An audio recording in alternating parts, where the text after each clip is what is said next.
Bonjour Dominique Payet. Bonjour. Porte-parole adjoint de l'UMP, vous publiez demain au Cherche Midi les habits neufs des faux centristes, sous-titre arnaque ou imposture, point d'interrogation, on y viendra tout à l'heure.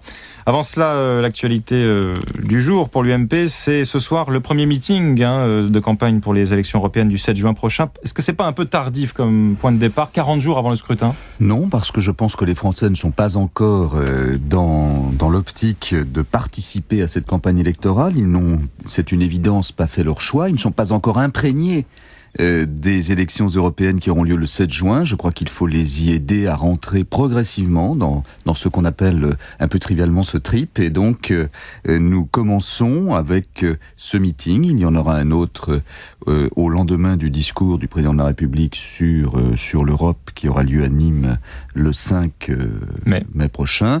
Et nous continuerons à essayer de faire en sorte que nos concitoyens ne se trompent pas de questions. Ils auront à répondre le 7 juin à l'Europe qu'ils souhaitent. Quel type d'Europe ? Que doit-on en faire ? Et non pas à répondre sur la politique intérieure. Juste d'un point de vue stratégique politique, est-ce que le fait de ne pas arrêter les listes pour l'instant répond à la volonté de ne pas servir de cible pour un vote sanction le 7 juin ? Il y a deux raisons à cela. La première, c'est que nous avons une alliance à conduire dans de bonnes conditions, notamment avec le Nouveau Centre, et que ce parti n'a pas encore terminé ses choix. La deuxième raison, c'est que lorsque vous constituez des listes trop tôt, c'est un peu plus tactique, vous faites forcément des déçus, tout le monde n'y figure pas. Or, nous avons besoin de toutes nos forces vives internes pour pouvoir remporter ce scrutin. C'est essentiel pour la France, au-delà de la majorité.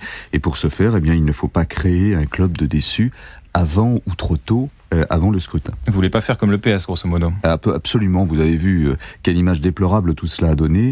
Et par conséquent, nous ne voulons pas, nous aussi, donner cette image très négative, et la procédure que nous avons adoptée devrait nous permettre d'éviter cet écueil. On verra tout ça dans les jours qui viennent. Sur quel thème justement vous allez mettre l'accent alors que l'économie est bien sûr en crise et que la population demande finalement des actions à court terme, alors que l'Europe, les eurodéputés, le Parlement européen, ça paraît un peu loin. Nous allons d'abord démontrer que lorsqu'il y a une volonté politique en Europe, l'Europe peut bouger et peut bouger dans l'intérêt de nos concitoyens. Je vais vous citer un exemple simple. Nicolas Sarkozy a été pendant 6 mois à la tête de l'Union européenne. Il avait un objectif, entre autres, qui était tout à fait visible pour nos concitoyens. C'était celui de permettre la baisse de la TVA à 5,5 pour la restauration. Nous venons d'aboutir. Nous souhaitons, nous, à l'UMP, que ce soit mis en place au 1er juillet prochain.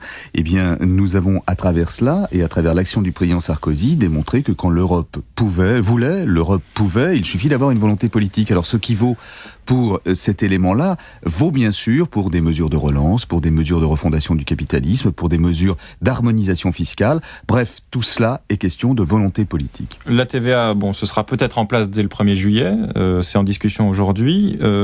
Toutes les mesures que vous venez d'évoquer, ça prendra plus de temps. Est-ce que ça répond vraiment aux attentes des Français ? Oui, je le crois, parce que nos concitoyens en sont conscients, plusieurs niveaux d'intervention. Les niveaux ponctuels, comme ceux de la TVA, sont des niveaux dont on mesure immédiatement lorsque la décision est prise. Le bien fondé, ses implications.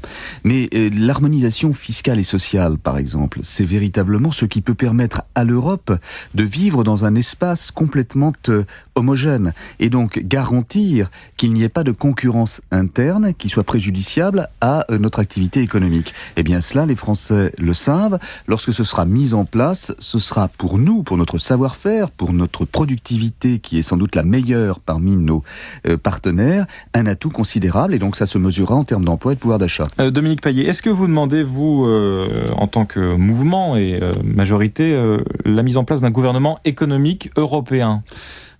On sait que l'euro peut être menacé à défaut d'avoir un pouvoir politique économique en Europe. Ce qu'a toujours demandé Nicolas Sarkozy, c'est un pouvoir politique en Europe. Et il a bien montré lorsqu'il était à la présidence, durant les 6 derniers mois de 2008, que ce pouvoir politique existait. Il a réuni le groupe des... Il existait au forceps, si on peut dire. L'Eurogroupe, c'est-à-dire en gros une sorte d'alliance des 15 qui ont l'euro, et à travers cela a créé une dynamique. Et donc, ce qu'il a démontré, c'est que quand il y avait un gouvernement politique de l'Europe, ou en tout cas une volonté politique à la tête du gouvernement européen, il y avait une possibilité de faire bouger non seulement les institutions européennes et le fonctionnement européen, mais le monde entier. Car il n'a pu réaliser la première réunion du G20 et convaincre nos partenaires de la planète que parce qu'il était aussi président de l'Europe à ce moment-là. Je reviens en France. La justice qui déboute hier la direction de Caterpillar, les exemples d'échecs de dialogue social qui se multiplient.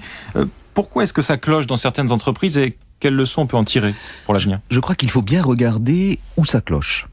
Ce sont en règle générale des entreprises qui sont des filiales de multinationales, dans lesquelles il n'y a pas de respect suffisant du salarié.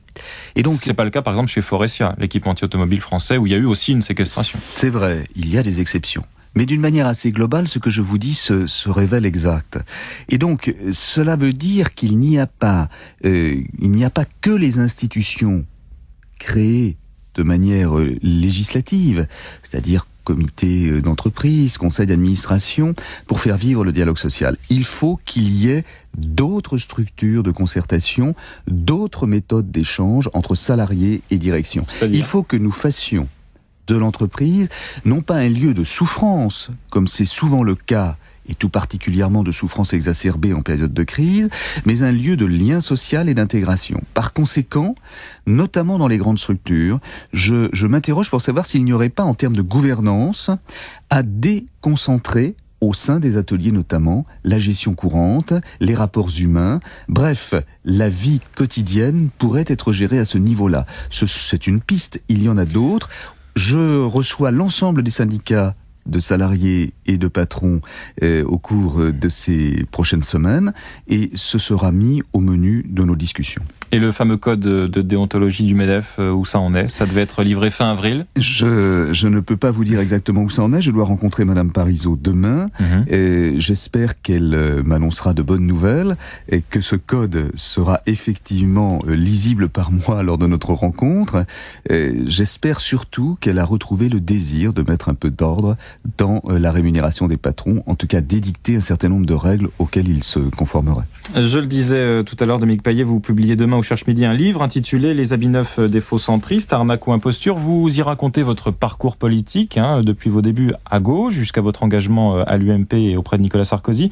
Vous taillez au passage un joli costume à François Bayrou que vous avez accompagné pourtant pendant des années au sein de l'UDF. Pourquoi s'en prendre aujourd'hui au leader du MoDem ? Écoutez, j'ai pris ces mesures puisque je l'ai côtoyé très longtemps, donc je lui taille un joli costume, mais à sa mesure ou à ses mesures.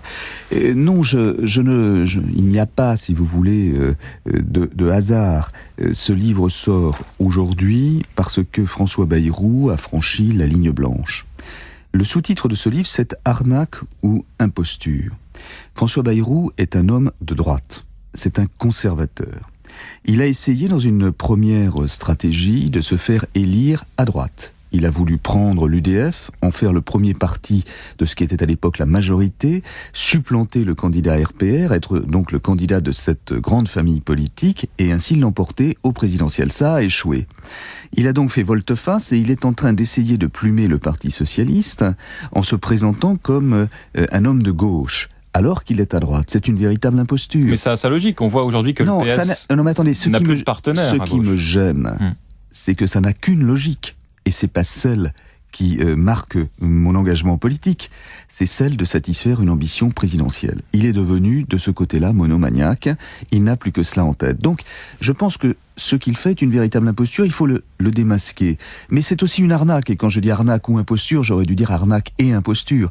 Car en fait, il ne vend rien pour ce faire. Vous dites il ne joue que l'imprécateur, il ne joue que l'imprécateur, c'est-à-dire qu'il passe son temps à critiquer Nicolas Sarkozy, mais où est le projet de François Bayrou ? Qui est capable aujourd'hui de me dire ce qu'il pense et ce qu'il veut pour la société ? Personne, et pas lui-même. Sauf qu'il est toujours à peu près 19% dans les sondages d'opinion en vue d'une éventuelle présidentielle. C'est bien pour ça qu'il faut que nous expliquions à nos concitoyens qu'il ne faut pas placer sa confiance dans du vent.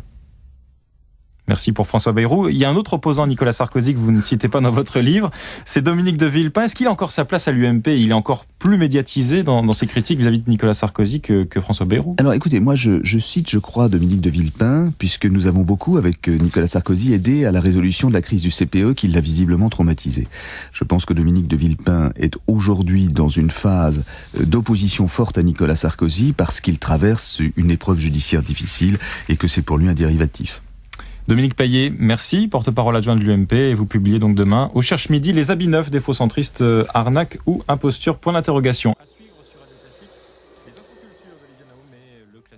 sur Dave Ruggieri. À tout de suite.